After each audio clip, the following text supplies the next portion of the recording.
Assalamualaikum dan selamat petang kepada cikgu. Okay, sebelum kita meneruskan dengan sesi temu bual kita pada petang ini, izinkan saya perkenalkan nama saya dahulu. Nama saya ialah Ayuni Dahlia binti Idris, merupakan pelajar tahun ketiga Ijazah Sarjana Muda Pendidikan Bimbingan dan Kaunseling. Okey, sebelum kita meneruskan dengan agenda kita pada hari ini, izinkan saya jelaskan tujuan sesi temu bual kita ini diadakan. Temu bual kita ini diadakan bertujuan ialah bagi memenuhi tugasan subjek SGDQ 2113 iaitu Psikologi Kanak-kanak dan Remaja. Sekarang ni boleh tak cikgu jelaskan mengenai diri cikgu pula? Terima kasih kerana sudi untuk menemukan masa saya pada hari ini. Okey, yang pertama nama saya ialah Puan Suria binti Yusof. Kini bertugas sebagai seorang guru pada kurikulum di Sekolah Kebangsaan Gunung Payung, Kota Baru, Kelantan. Jadi setelah berkhidmat dalam bidang perguruan selama 26 tahun lah. Okey. Okey, itu dulu. Okey, maknanya cikgu dah lama lah berkhidmat sebagai guru. Okey, jadi fokus temu bual kita pada hari ini ialah berkenaan dengan kes buli. Seperti yang kita sedia maklum, banyak sangat kes buli yang berlaku pada sekarang ini. Sama ada kes buli fizikal iaitu secara bersemuka ataupun kes buli melalui sosial media iaitu cyberbully. Bagi cikgu pula, apa takrifan cikgu mengenai kes buli ini? Takrifan mengenai kes buli ni boleh didefinisikan sebagai perbuatan yang mendera, mempermainkan seseorang supaya dapat menyesuaikan diri dengan suasana yang lebih baru. Jadi perbuatan ini biasanya dilakukan secara berulang kali ke atas mangsa. Okay, tujuannya ialah untuk mendatangkan perasaan yang tidak selesa, aman, tenteram dan juga harmoni. Jadi secara umumnya, buli ini tidak juga didefinisikan sebagai perbuatan negatif oleh seseorang yang lebih kuat kepada mereka yang lebih lemah. Dan ini biasanya dilakukan secara sedar atau sengaja. Okay, sama ada buli ini dilakukan secara fizikal seperti yang disebut tadi, ataupun melalui bahasa. Juga buli ini boleh juga melalui bahasa isyarat, dengan isyarat, peras ugut, dan juga buli merupakan buli perhubungan lah, contohnya di pulau ataupun di fitnah. Itulah takrifan, boleh dikatakan takrifan mengenai buli. Buli ini bukan mencerakan, ianya mungkin dari segi buli dari segi emosi. Okay, dari segi emosi, bahasa contohnya ketawa, gelar-gelar nama, okey, melalui isyarat, contohnya tunjuk penunjuk, itu pun dah jadi macam satu buli sebab ianya menyinggung perasaan orang yang lain. Jelas sekali cikgu memberi takrifan mengenai kes buli ni. Jadi banyaklah aspek kes buli ni. Jadi pada pendapat cikgu pula, apakah faktor yang menyebabkan berlakunya kes buli ini, cikgu? Biasanya faktor yang berlakunya kes bulinya biasanya kalau di persekitaran kita ni, terutamanya kalau di sekolah, di persekitaran lah, dia tak kira, buli ni dia tak mengira tempat, tak mengira persekitaran. Contohnya boleh berlaku juga dalam bilik darjah, boleh berlaku juga di kantin, walaupun di tandas sekalipun, dan di mana-mana kawasan sekolah. Dan itulah biasanya ianya juga melarat hingga keluar sekolah. Jadi faktor berlakunya buli ini juga kemungkinan besar adalah disebabkan oleh rakan sebaya lah. Ya, dan ia mungkin disebabkan latar belakang keluarga yang bermasalah atau dalam keluarga itu sendiri terdapatnya pembuli dan juga mangsa yang dibuli. Biasanya itulah di antara faktornya. Kalau itu kan memang banyak lagi lah faktor yang menyebabkan berlakunya gejala buli. Okey, jadi saya simpulkan faktor kes buli berlakunya disebabkan oleh pengaruh rakan sebaya dan juga persekitaran iaitu ibu bapa itu sendiri. Ya, ya. Jadi faktor kita dah tahu, takrifan buli pun kita dah tahu. Sekarang ni, apakah kesan buli tu terhadap mangsa buli dan pembuli itu sendiri, cikgu? Okey, biasanya kesan buli terhadap mangsa. Biasanya mangsa dan pembuli itu sendiri memang ada kesan dia. Okey, jadi buli ni boleh memberi kesan terhadap kesiapan fizikal dan emosi dalam kehidupan. Okay, sama ada tempoh masa yang pendek ataupun berpanjangan. Jadi untuk mangsa buli biasanya lebih cenderung. Okay, mereka ini akan merasa lebih tertekan, kesunyian dan merasa cemaslah. Selain daripada itu, biasanya mangsa buli ni tidak mempunyai harga diri. Okay? Harga diri dia rendah, sebab itulah dia biasanya menjadi mangsa kepada buli. Selain daripada itu, disebabkan buli ni juga dia akan menyebabkan emosi dia, kesihatan dia. Contohnya dia akan mengalami sakit kepala, keletihan sebab gangguan emosi sendiri. Inilah yang akan menyebabkan tidak hadir ke sekolah, tidak suka ke sekolah, mempunyai prestasi yang buruklah di sekolah disebabkan selalu tidak hadir ke sekolah disebabkan oleh rasa yang tidak selamat. Dan kajian juga pendidikan ada menunjukkan bahawa sesiapa sahaja yang terlibat dengan buli, sama ada mereka yang membuli orang lain atau mereka yang dibuli, mempunyai risiko tinggi untuk mengidap kemurungan. Dan pembuli ini biasanya berkemungkinan menjadi orang dewasa yang ganaslah pada suatu masa nanti. Dan itulah dia. Kebanyakannya kedua-duanya ada kesan lah di sebalik sama ada pembuli ataupun orang yang dibuli. Kedua-duanya akan menyebabkan kesan jangka pendek dan juga jangka panjang kalau ianya berlarutan. Okey, faham cikgu. Jadi kita dah dengarlah begitu memberi kesannya kes buli ini. Jadi sama-samalah kita untuk membendung gejala buli ini untuk menjamin remaja yang sihat daripada kes-kes buli ini. Okey, seterusnya ialah apa pendapat cikgu orang yang paling bertanggungjawab di sekolah untuk menangani kes buli ini? Biasanya yang menangani kes buli sepatutnya kalau di sekolah tu murid itu sendirilah. Contohnya kalau seseorang murid tu nampak seseorang itu dibuli atau ternampak berlakunya kes buli ni atau menjadi mangsa kepada pembuli, sepatutnya murid itu sendiri harus memberanikan diri untuk melaporkan kepada pihak sekolah dengan keadaan segera. Agar masalah tu dapat diatasi dengan secepat mungkin demi kesejahteraan sekolah. Selain itu peranan ibu bapa. Ibu bapa juga memainkan peranan yang penting dalam usaha untuk membendung kemelut buli ni lah. Jadi ibu bapa seharusnya menampilkan teladan yang baik kepada anak-anak mereka selain didikan agama yang baik. Dan di sekolah sudah tentunya gurulah yang memainkan peranan. Sebab semua guru adalah guru disiplin.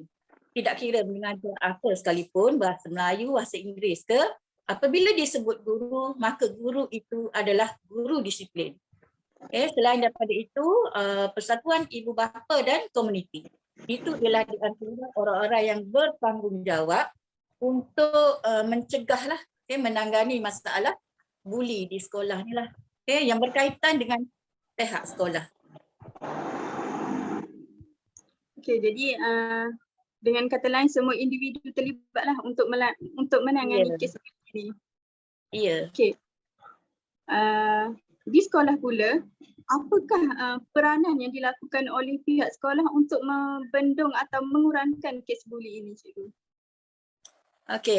Peranan yang dimainkan oleh pihak sekolah untuk membendung gejala buli.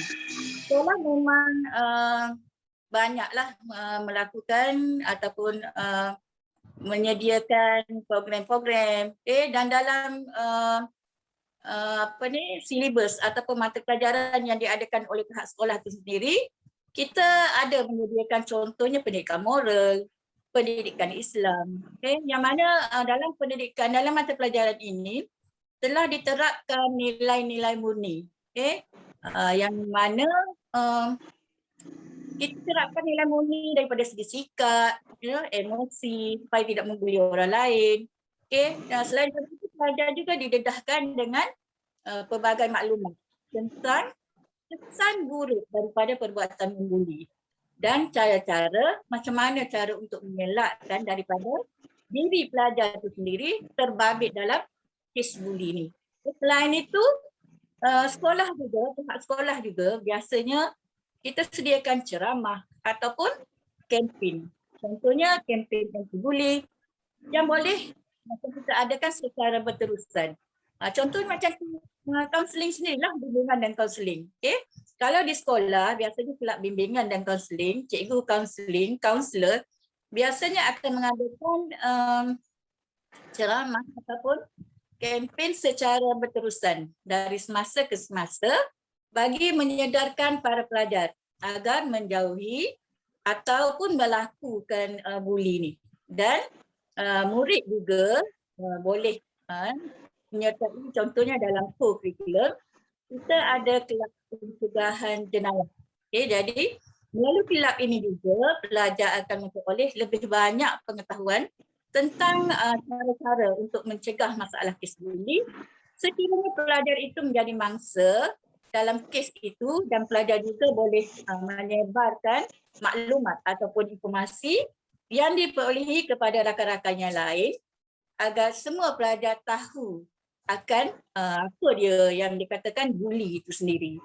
Jadi pihak sekolah juga memang secara umumnya dan semestinya sentiasa akan memastikan kawasan sekolah adalah selamat untuk semua murid lah, untuk semua warga sekolah. Itu je lah macam mana peranan daripada pihak sekolah. Ya. Okey.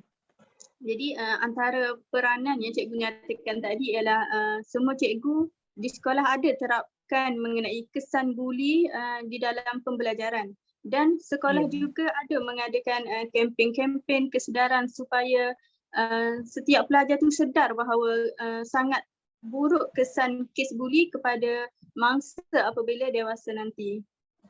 Okey, jadi soalan seterusnya pula cikgu.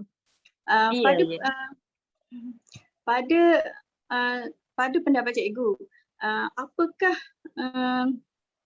nasihat cikgu kepada bakal guru yang akan posting nanti untuk berdepan dengan masalah-masalah kes buli ini?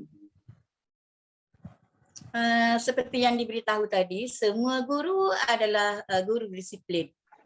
Jadi sebagai seorang guru nanti apabila keluar kelab, apa yang perlu ada dalam diri seorang guru itu adalah daripada sekarang. Perlu lengkapkan diri dengan ilmu yang mencukupi, terutamanya dari segi ilmu psikologi lah. Psikologi. Kenapa psikologi? Ini untuk memudahkan guru untuk mengesan perubahan tingkah laku pelajar. Sebab cikgu belajar, belajar tentang psikologi.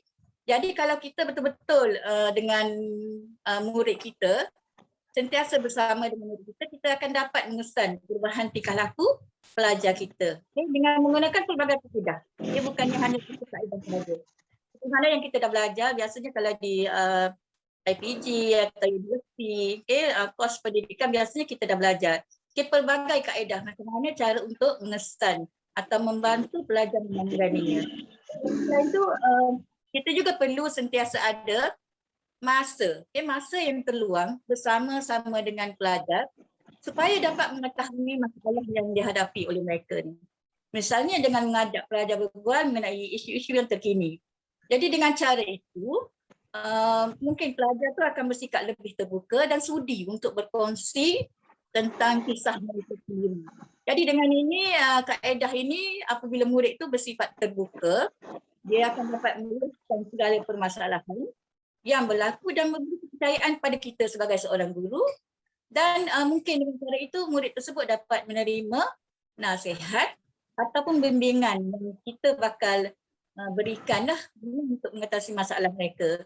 Dan selain itu, akhirnya kita sebagai seorang guru perlu memberikan ada sikap prihatin Okay, ada sikap ikhlas dalam menegur, tingkah laku pelajar dan memberikan nasihat serta bimbingan. Maksudnya nasihat kita tu bukan hanya sekadar nasihat je, tapi nasihat tu seolah-olah macam kita mendidik anak kita sendiri, kena ada keikhlasan dalam jiwa setiap guru tu.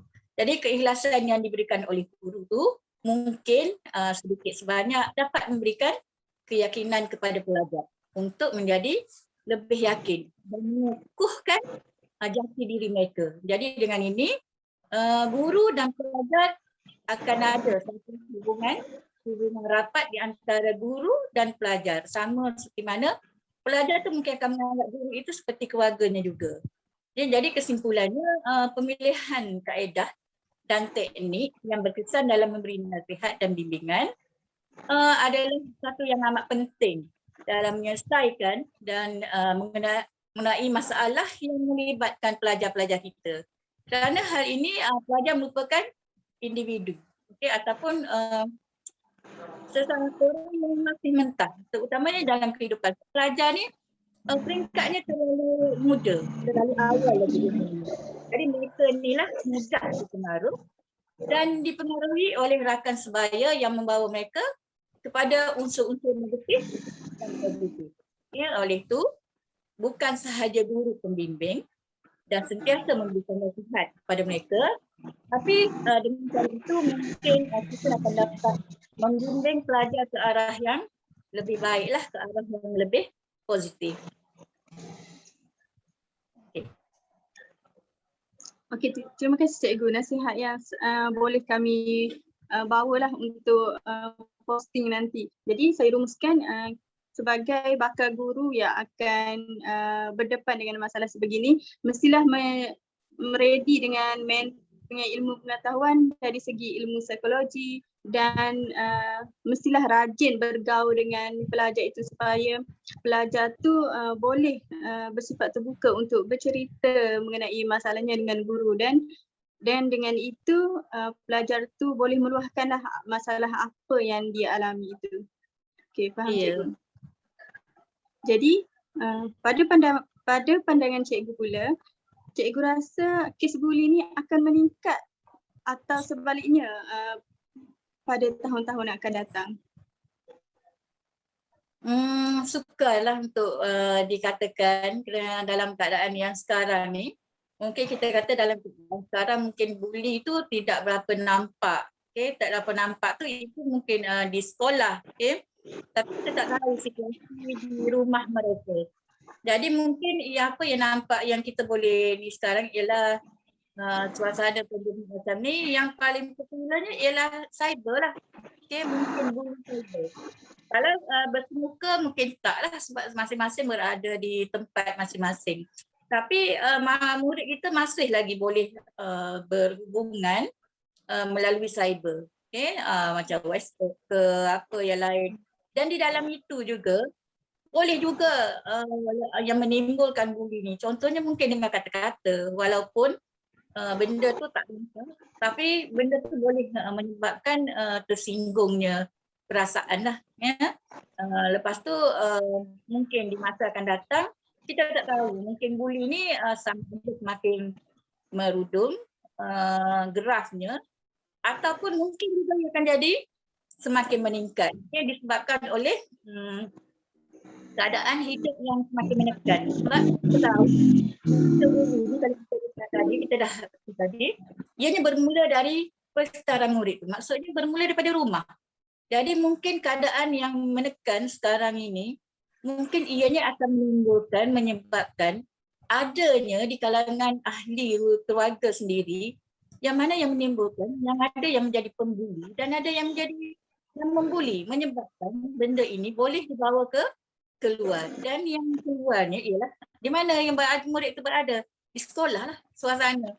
Dan kita tak tahu sama ada benda ni akan dibawa apa yang berlaku di sekeliling, di rumah sebelum berlakunya bersemuka, atau boleh juga dibawa ke sekolah apabila berlakunya pengajaran bersemuka. Jadi kalau ini berlaku, maksudnya buli ini akan lagi meningkatlah sebab ianya melibatkan emosi, tekanan yang tidak stabil semasa berada di rumah biasanya akan dibawalah ke sekolah kita.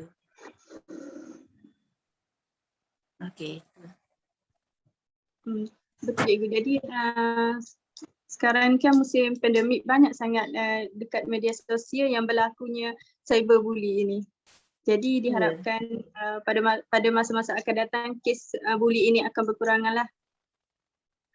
Jadi soalan yang terakhir berkaitan dengan kes bully ini, menurut Cikgu, apakah penyelesaian yang terbaik yang patut dilakukan oleh seluruh sekolah untuk menangani kes bully ini?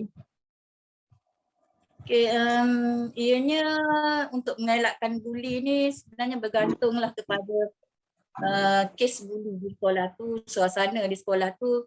Seboleh-bolehnya kalau di sekolah tu sebagai seorang murid, elakkanlah daripada menjadi penonton pada kegiatan bully. Maksudnya kalau kita melihat seseorang tu, kawan kita dibuli, maka sepatutnya kita jangan jadi penonton. Okay, jangan jadi penonton, jangan ketawakan orang yang sedang dibuli. Okay, jangan libatkan diri dengan gosip. Pun kita perlu keluarlah dari kegiatan itu dan mencari seseorang yang boleh kita adukan, yang boleh kita beritahu tentang apa yang berlaku. Jadi kita kena tahu kekuatan diri kita sendiri. Okay, kalau kita lemah, memanglah orang yang lemah biasanya akan ditindaslah. Dan yang lemah itulah yang akan jadi orang yang dibuli. Orang yang lebih kuat biasanya dialah yang akan jadi pembuli. Jadi untuk mengelakkan diri kita daripada dibuli, kita perlulah berkeyakinan tinggi. Kita perlu ada keyakinan diri yang tinggi. Sebab pembuli ni dia suka membuli mereka yang lemah. Okay? Yang tidak melawan lagi seronok. Bila orang tak lawan, lagi seronok dibuli. Lagi tidak dilawan, lagi seronok. Okay? Jadi pembuli biasanya hanya akan mengulangi membuli seseorang jika mereka teruskan. Jadi kalau kita lemah, dia kata ni boleh dimakan ni. Okay, budak ni boleh dimakan, boleh guna. Jadi dia akan bully lagi lah. Okay, jadi untuk itu kita jangan tunjukkan kepada pembuli yang kita ni terlalu mudah untuk dibuli. Jadi kalau kita tunjuk yang kita ni kuat, biasanya dia tidak akan membuli lah lagi. Jadi abaikan. Kita abaikan orang yang membuli ni, abai je apa yang mereka nak buat, jangan ikut. Sebab kalau kita ikut, mereka akan lagi seronok. Jadi anggaplah yang pembuli, kalau contohnya pembuli itu mengungkapkan kata-kata yang mana boleh menyinggung perasaan, abaikan aja. Okay, kita anggap yang apa yang diucapkan itu sebagai gurauan dia, okay, sebagai kelakar.